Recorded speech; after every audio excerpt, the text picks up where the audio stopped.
দাড়িতে কাটিং করে ডিজাইন করা যাবে কিনা? দাড়িতে কাটিং করে ডিজাইন করা বলতে যদি বুঝান ও যে ফ্রেঞ্চ কাট এটা সেটা, তাহলে এটা দাড়ির সাথে একটা তামাশা এবং মশকরা করা।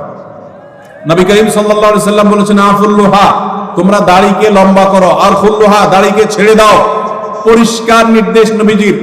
কোন একটা হাদিসে নবীজি সাল্লাল্লাহু আলাইহি সাল্লাম আমাদেরকে দাড়িতে কাটিং আর স্টাইল করতে বলেন না। এটা স্টাইলের জিনিস না। যারা দাড়ি রাখতে ইতস্তত বোধ করেন তাদেরকে বিনয়ের সাথে বলতে চাই, এটা পুরুষত্বের মার্কা। এটা কিসের মার্কা? আল্লাহ নারীর শরীরে যা যা দিয়েছেন, নখ আপনারটা বাড়ে, মহিলাদেরটাও বাড়ে। আপনার মাথার চুল আছে, তাদেরও আছে। আপনার শরীরের অঙ্গ প্রত্যঙ্গে যেখানে যেখানে যা যা আছে, লোম অবাঞ্ছিত সব তারও আছে। শুধু দুইটা জিনিস, দাড়ি আর গোপ, এগুলো নারীকে আল্লাহ দেন না, আল্লাহ আপনাকে দিয়েছেন। এর জন্য গোপটা ছোট ছোট রাখা আর দাড়ি লম্বা রাখা, এটা পুরুষত্বের আলামত। এখন আপনি যদি বলেন যে আমি হিজড়া হয়ে যাব, তাহলে আমার কি করার? আল্লাহ আমাদের ভাইদেরকে হেদায়েত দান করুন।